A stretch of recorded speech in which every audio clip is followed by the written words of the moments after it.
In the spirit of true action, therefore, allow me to end by moving. I respectfully move that in view of its constitutional infirmities, Miss. Immediately after the speech of the good gentleman from Davao, I move that any interpellation or any action, any seconding speech on the privileged speech be suspended momentarily after his speech to allow us to take our oath, which was the subject of the approved motion yesterday, which is an offshoot of a question of privilege, which takes precedence over all to make way for taking of the oath before the presiding officer.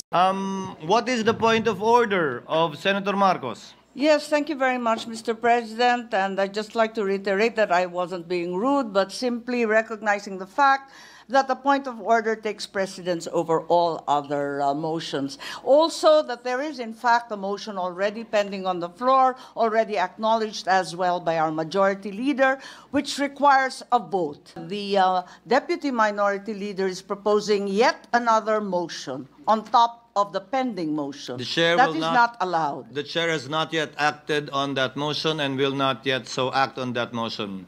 Chair would like to state the parliamentary status and make a ruling. Again, to reiterate, Senator Bato, after the end of his privileged speech, made a motion. We will act on the motion of Senator Bato, but as an impeachment court. Yes. We cannot act on the motion of Senator Bato unless we take our oaths as members of the impeachment court. Therefore, once the impeachment court is, after we take our oaths and we convene the impeachment court, Senator Bato can reiterate his motion, Senator Go can then second his motion, if at all, and we will proceed to dispose of such motion after we hear from everyone who wants to speak on the matter. With 23 senator judges present, Chair hereby declares the presence of a quorum. Before we take up the matter at hand, as earlier agreed upon when the Senate was still sitting in plenary, Chair would like to first adopt our rules. Chair hereby adopts Resolution number 39 of the Rules of Procedure on Impeachment Trials, Rule 6 of which provides that the provisions of the Rules of the Senate and the revised Rules of Court shall apply suppletorily whenever applicable. As such, the following issuances of the Supreme Court shall likewise apply suppletorily to the current matter on the impeachment of Vice President Sara Duterte, namely, the 2019 amended Rules of Civil Procedure, Rule 1 to 34, except Rule 5, Rule 13 as amended by AM number 1037 SC-AM number 1194 SC, B, 2019 amended Rules on Evidence, C, AM number 3-1-09 SC, guidelines to be observed in pre-trial and use of deposition discovery measures, Part 1A1 to 9, except provisions on mediation and amicable settlement. D, AM number 1037 SC, AM number 119-4. Court and the chair would like to recognize Senator Judge Bato de la Rosa to kindly reiterate his motion, and thereafter Senator Judge Go to second his motion. In the spirit of true action, therefore, allow me to end by moving. I respectfully move that in view of its constitutional infirmities and question on the jurisdiction and authority of the 20th Congress, the verified impeachment complaint against Vice President Sara Zimmerman Duterte be dismissed. I so move, Mr. President. I just wish to give my remarks and second the motion of Senator Judge Bato de la Rosa. I agree with the motion of Senator Judge Bato. Ang gusto nating kalabasan ng paglilitis na ito ay hustisya. hindi politika. Mararating lang natin ito kung masasagot ang mga katanungang na hindi nabibigyan ng linaw hanggang ngayon. Kung kaya't sana naman, pag-aralan natin ito ng mabuti.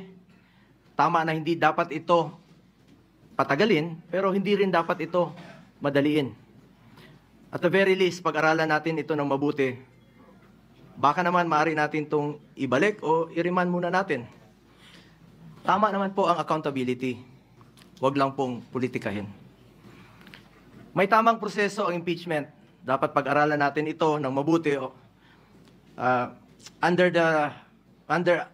Article 11, Section 3 of the 1987 Constitution, a verified complaint for impeachment may be filed by any member of the House of Representatives or by any citizen upon a resolution or endorsement by any member thereof, which shall be included in the order of business within 10 days and referred to the proper committee within 3 session days thereafter.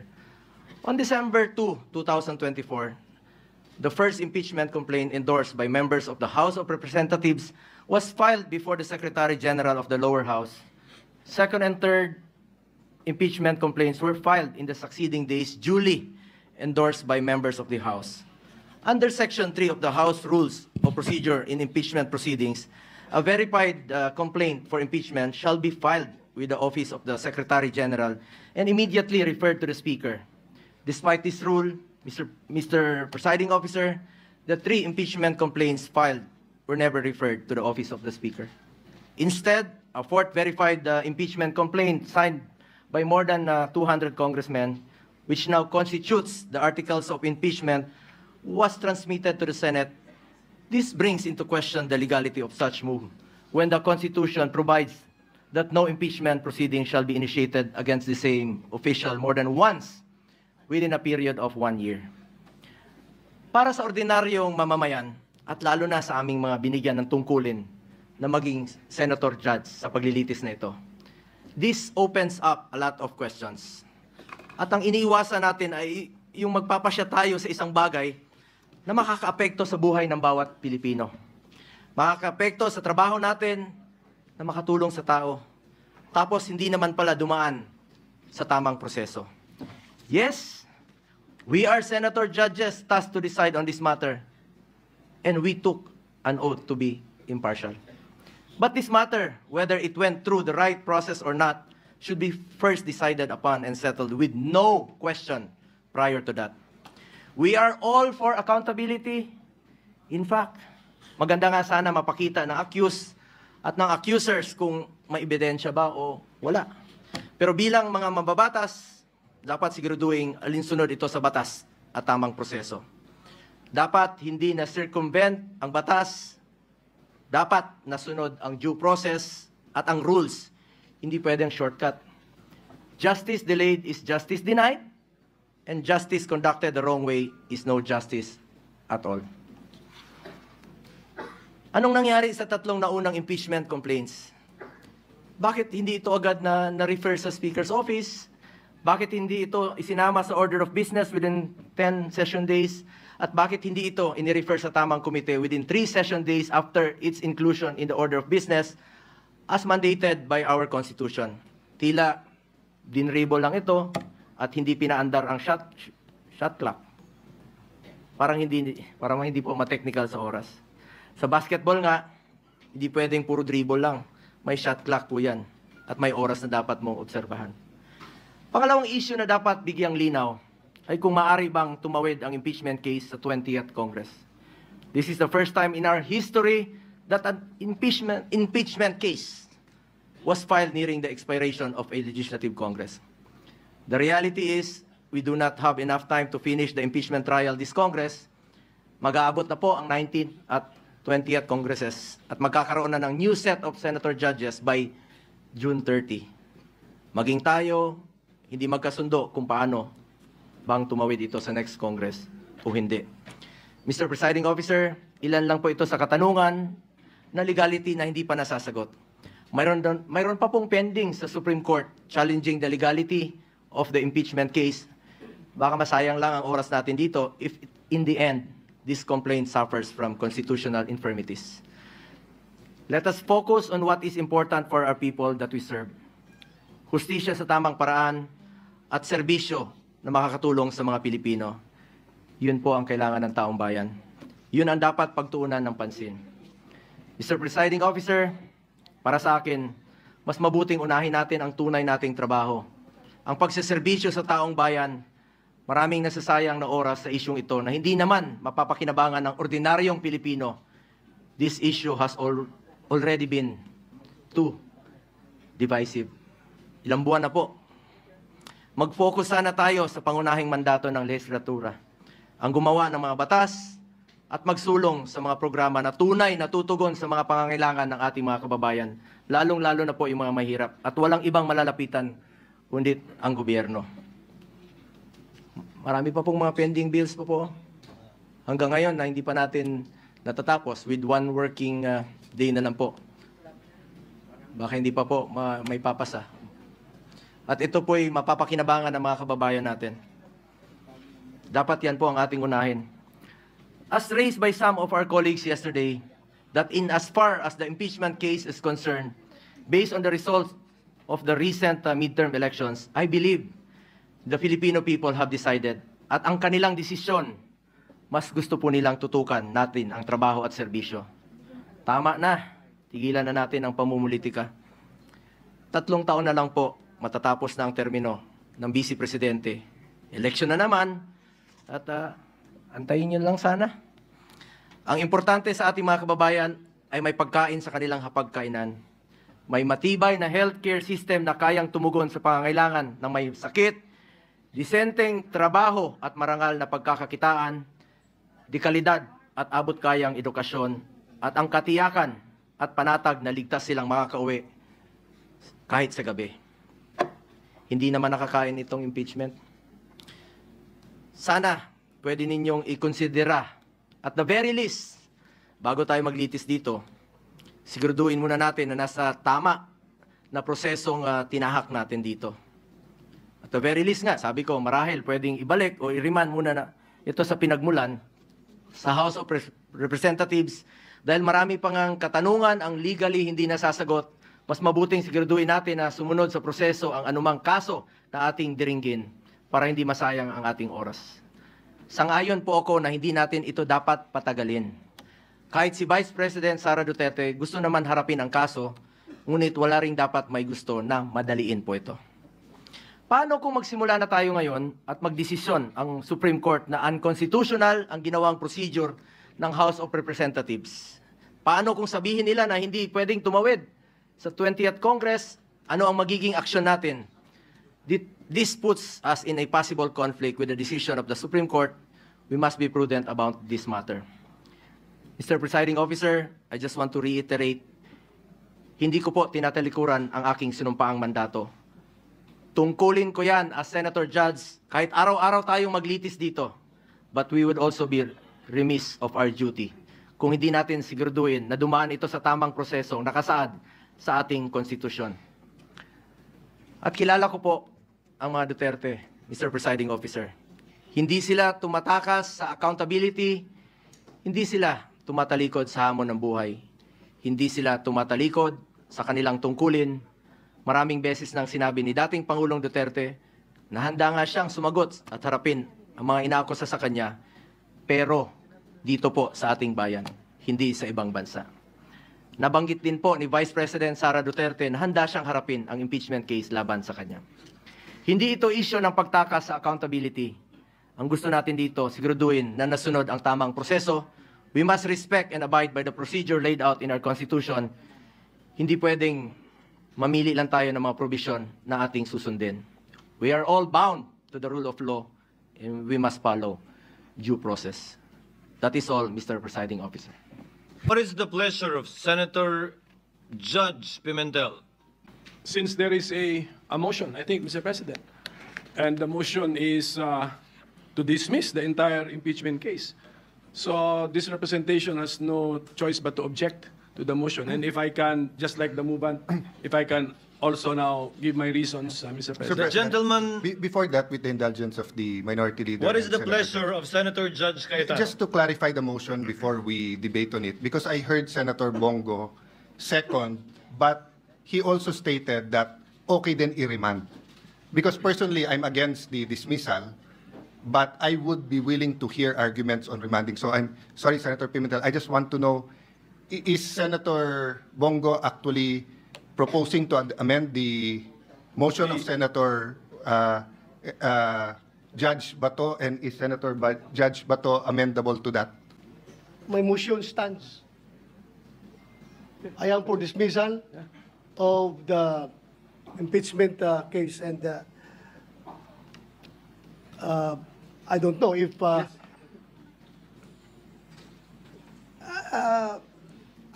am open. I am open for discussion.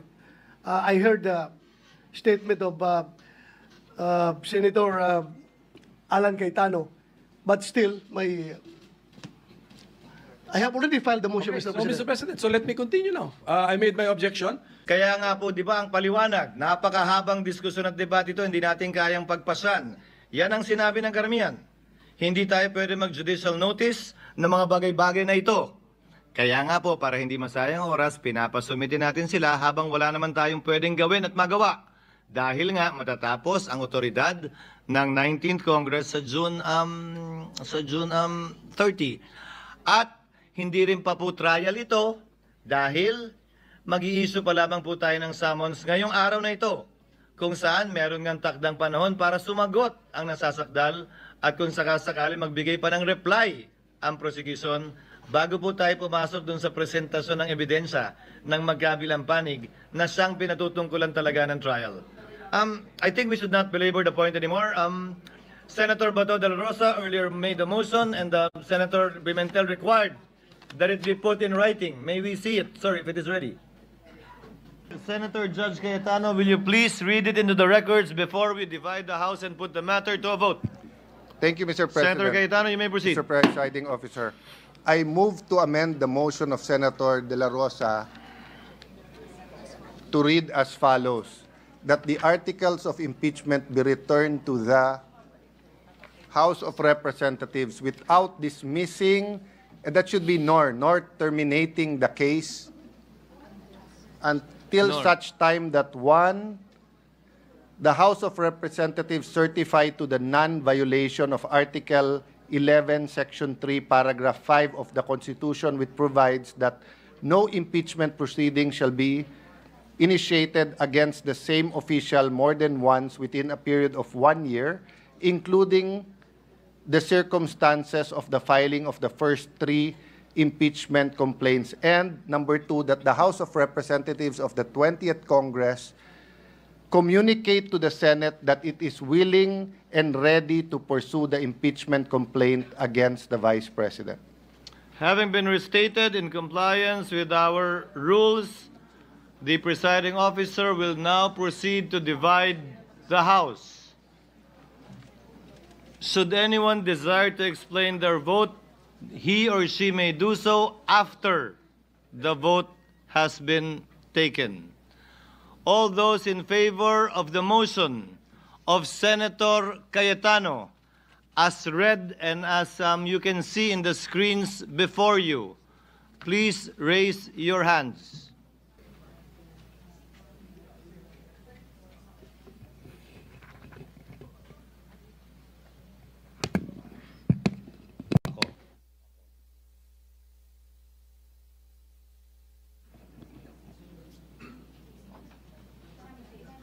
All those against the motion of Senator Judge Cayetano, please raise your hand.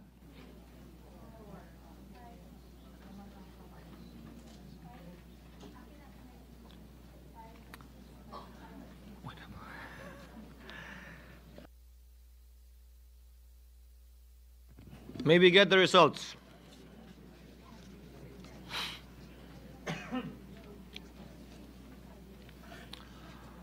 With 18 affirmative votes, 5 negative votes, 0 abstention, the motion of Senator Cayetano is carried.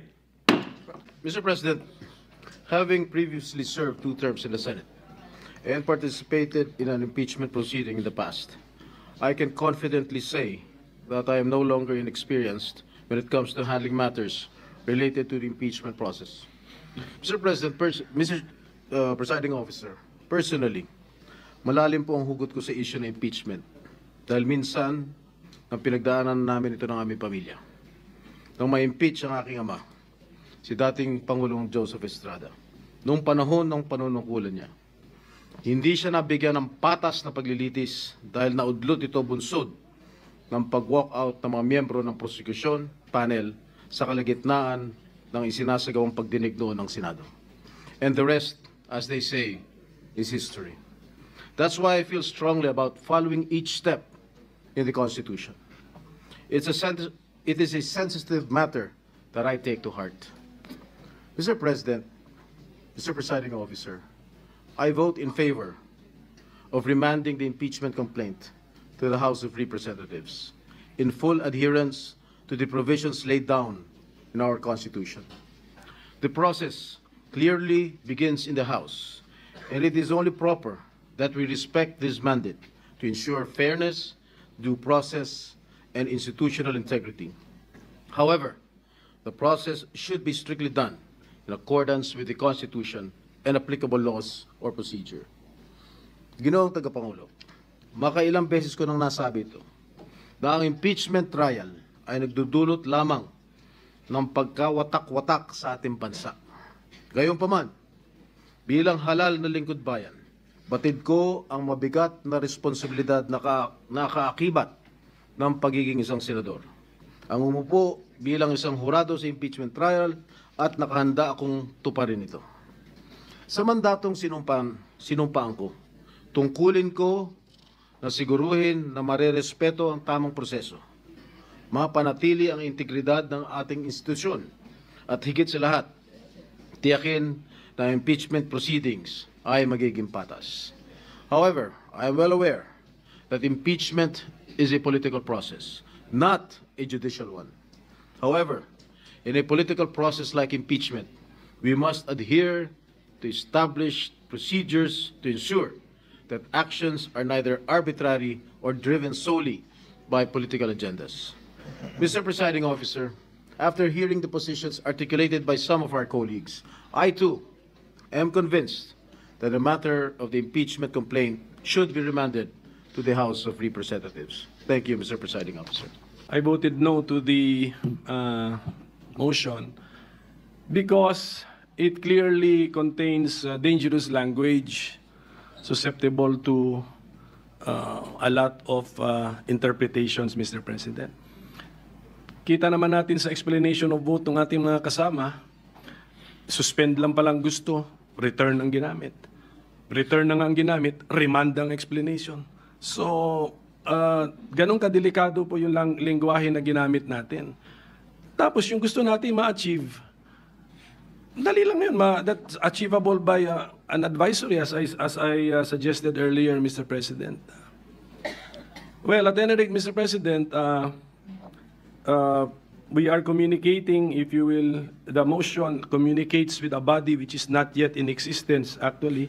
Nasa 19th Congress pa tayo, but we want to already talk to or communicate with the 20th Congress. But as someone who did not vote for the motion, ang konsuelo ko lang siguro doon, yung number 2 actually recognizes cross-Congress transfer of the impeachment case from the 19th to the 20th Congress. That is now the clear and unmistakable interpretation of number 2. Chair would like to make of record a few words regarding the just finished vote then. The presiding officer would like to thank the members of the Senate Impeachment Court, as stated by Senator Cayetano, for being able to engage in a lively discourse that enriched not only the records of the Senate, but also the debate that is going on even beyond the halls of this chamber. Nagpapasalamat po ako na nairaos natin ang unang pinagbotohan ng impeachment court. Marami pa po tayong pagdadaan ng botohan bilang isang impeachment court sa mga susunod na linggo at buwan. Ngayong ika-19 o ika-20 kongreso man, subalit nais ko ring sabihin na dun sa mga dudoso at nagdududa sa loob o sa labas man ng bulwagang ito, maliwanag ang intensyon ng Senate Impeachment Court sa katatapos lamang na botohan. Walang intensyon na i-dismiss ang kasong ito. Ang intensyon ay mabigyan ng pagkakataon ang mga prosecutors na sumagot sa ilang tinuturing mga katanungan nang hindi inaaksaya ang panahon ng korte at nang hindi pa hinuhusgahan ang bagay na ito. Ang ating pinagbotohan hindi hinusgahan na lumabag ang Kamara sa 1-year ban. Hindi hinusgahan na ayaw na ng ng ika-20 Kongreso ang impeachment complaint na ito. Kaya nga po tayo magtatanong at mag-i-issue ng order. Again, with the issuance of the summons in a few minutes from now, I think it will be made clear that no such intention, that there is no such intention, and that there is every intention by this impeachment court to comply with the rules, at least insofar as the issuance of the summons under our rules enduring the 19th Congress. Mr. Presiding Officer, just procedural clarification. You may proceed, sir. Once we decided to return the articles of impeachment to the House, am I correct to assume that technically we don't have the jurisdiction of these articles of impeachment already because we returned it? So bakit pa natin magpapatuloy tayo sa pagbigay ng sampina sa respondent kung binalik natin? Siguro kung mabalik na yun sa atin, saka pa tayo magpapatawag ng mag-i-issue ng summons. Kasi, technically, wala tayong jurisdiction ngayon sa articles of impeachment dahil binalik natin sa kanila ang articles of impeachment. So, wala sa atin. So, ano ngayon ang magiging basis? Like, for example, magpadala tayo ng sampina kay Vice President Sara Duterte. Anong attachment ilagay natin sa sampina? Articles of impeachment should be attached to the sampina. So, anong personality natin to attach na sampina na ang sampina ay binalik natin sa House? So, technically, we don't have jurisdiction over the articles of impeachment. That's my humble understanding. Again, I am not a lawyer, Mr. President. Senator... Nag-iisip lang. I'm just guided by the Holy Spirit, Mr. President. To be honest, Holy Spirit is guiding me all the time. Thank you, Mr. President. Mr. Presiding Officer. Senator Judge Ontiveros, you are recognized, ma'am. Mr. Presiding Officer, yung kasasabing wala ng jurisdiction ang impeachment trial court na ito, yan ay pag-amin, yan ay pagsisinungaling dun sa phrase sa pinagbotohang motion kani-kanina lang na without dismissing or terminating the complaint. Nasa sa atin na eh. Tapos ngayon pala, gumawa tayo ng aksyon para mawalan ng jurisdiction. At pati ba naman yung pag-summons na i-issue ng presiding officer, pati yon ay gustong bawiin mula sa kamay ng impeachment court.